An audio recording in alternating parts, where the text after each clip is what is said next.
ইফতারে বিভিন্ন আইটেমের পাশাপাশি ডেজার্ট আইটেম একটি উল্লেখযোগ্য রেসিপি। সারাদিন রোজা রাখার পর যারা স্বাস্থ্যকর কিছু দিয়ে ইফতার করতে চাচ্ছেন তাদের জন্য এটি একটি পারফেক্ট মেনু। হাতের কাছে যেসব ফল আছে আপনিও সেসব দিয়ে এই মজাদার চিড়া ডেজার্ট বলুন আর চিড়ার কাস্টার্ড বলুন বানিয়ে ফেলতে পারবেন। এটা খেতে যেমন মজার, তৈরি করাও একদম সহজ। চলুন দেরি না করে রেসিপিটি দেখা যায়। প্রথমে আমি মেজারমেন্ট কাপের 1 কাপ চিড়া নিয়ে নিচ্ছি। আমি যেটা ওই যে নর্মাল আমাদের দেশি চিড়া সাদাটা সেটা নিচ্ছি। আর এক্ষেত্রে সাদা চিড়াটাই নেওয়ার চেষ্টা করবেন, কারণ লাল চিড়াটা একটু শক্ত থাকে। আর এটাকে ভালো করে আমি ট্যাপের নিচে একটু ধুয়ে নিয়ে তারপরে একটু লবণ মিশিয়ে একটু পানি দিয়ে কিছুক্ষণ ভিজিয়ে রাখছি। আর চিড়ার এই আইটেমে আমরা একটু লবণ না দিলে কিন্তু ভাল লাগবে না। আর নিয়ে নিচ্ছি একটু কাস্টার্ড পাউডার, প্রায় 2 টেবিল চামচের মতো একটু পানি দিয়ে গুলিয়ে নিচ্ছি। হাতের কাছে যদি কাস্টার্ড পাউডারটা না থাকে তাহলে এক্ষেত্রে কর্নফ্লাওয়ার ইউজ করবেন। আর হাতের কাছে বাসায় যেসব ফল আছে আজকে আমরা সেগুলো ইউজ করব। আমি যেগুলো দিয়েছি সেগুলো দিতে হবে এমন কোনো কথা নেই। চুলায় একটি পাত্র বসিয়ে আমি 500 থেকে প্রায় 600 গ্রামের মতো তরল দুধ দিয়ে দিচ্ছি। আর এখন ভালো করে নেড়ে চেড়ে নিচ্ছি। দুধটা কিন্তু আমরা বেশি ঘন করব না। দুধটা যখন হালকা গরম হয়ে আসবে তখন আমি প্রায় 3 ভাগের 1 কাপ গুঁড়ো দুধ দিয়ে দিচ্ছি, যাতে আমার দুধটা তাড়াতাড়ি ঘন হয়ে যায়। তো আমরা যেহেতু একটু স্পেশালভাবে ডেজার্ট আইটেমটি করতে চাচ্ছি, যেহেতু সামনে ঈদ ফেস্টিভ্যালও, এই ডেজার্ট আইটেমটি করে ফ্রিজে সংরক্ষণও করতে পারবো প্রায় 1-2 দিন। আর এটা তো এত মজার, 1-2 দিন লাগবেও না খেতে। প্রথমে আমি দুধটাকে হ্যান্ডউইচ দিয়ে নেড়ে চেড়ে দিয়েছি জানি দলা পাকিয়ে না যায়। তো ওই অবস্থায় দুধটা দেওয়ার চেষ্টা করবেন। আর এখন যখন দুধটা হালকা হালকা গরম হয়ে আসছে তখন আমি দিয়ে দিচ্ছি কনডেন্স মিল্ক। আর হাতের কাছে কনডেন্স মিল্ক না থাকলে এক্ষেত্রে চিনি ইউজ করবেন। তো যেটাই হাতের কাছে থাকে সেটা দিয়েই কিন্তু আপনি এই মজাদার ডেজার্টটা তৈরি করতে পারবেন।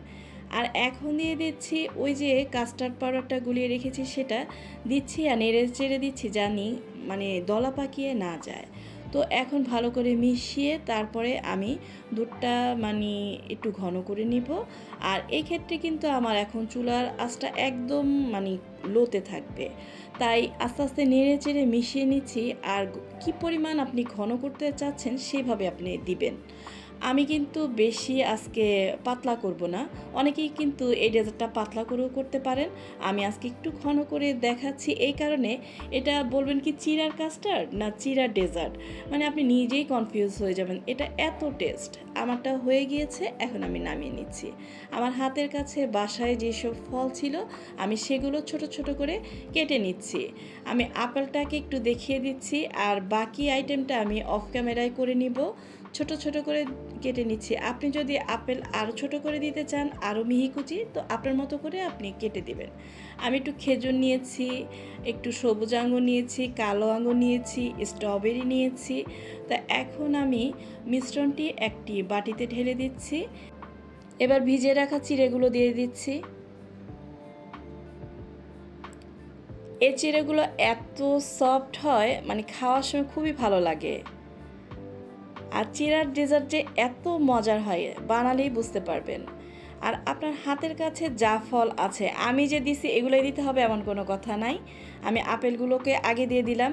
আপনার হাতের কাছে শুধু কলা আর খেজুর আছে, তা দিয়ে আপনি বানান, কোনো সমস্যা নাই। সবুজ আঙ্গুর, কালো আঙ্গুর দিয়ে দিচ্ছি। আর ঈদ ফেস্টিভ্যালে যদি আপনি দিতে চান, এই ফলগুলোকে আলাদা কেটে রাখবেন, পরে অ্যাড করবেন। চিড়া আর এই দুধটাকে মিশ্রণ করে রাখবেন। তারপর ফলগুলো দিবেন, আইসক্রিম দিবেন, স্ট্রবেরি উপর দিয়ে সাজিয়ে দিবেন, একটু খেজুর দিবেন।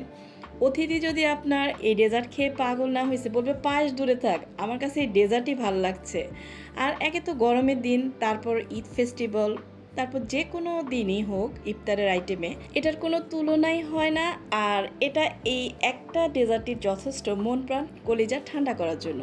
আমি এখন উপর দিয়ে একটু কলা দিয়েছি আর আইসক্রিম পরে দিয়েছি। আপনারাও ঠিক এভাবে বাটিতে সেট করে ফ্রিজে রেখে দিবেন। আর ইফতারের আগ মুহূর্তে বের করবেন, দেখবেন খেতে খুবই ভালো লাগছে। তবে অবশ্যই চেষ্টা করবেন মিষ্টি ফলগুলো অ্যাড করা। সারাদিনের গরমের ক্লান্তি শেষে এরকম ডেজার্ট হলে আর কিন্তু কিছুই লাগে না। তো রেসিপিটি যদি ফলো করেন ভালো লাগে তো আমাদের পাশেই থাকবেন। আর আমাদের নতুন নতুন ভিডিও দেখার আমন্ত্রণ রইল। সবার সুস্থতা কামনা করছি। আজ এ পর্যন্তই, পরবর্তী ভিডিও দেখার আমন্ত্রণ রইল। আল্লাহ হাফেজ।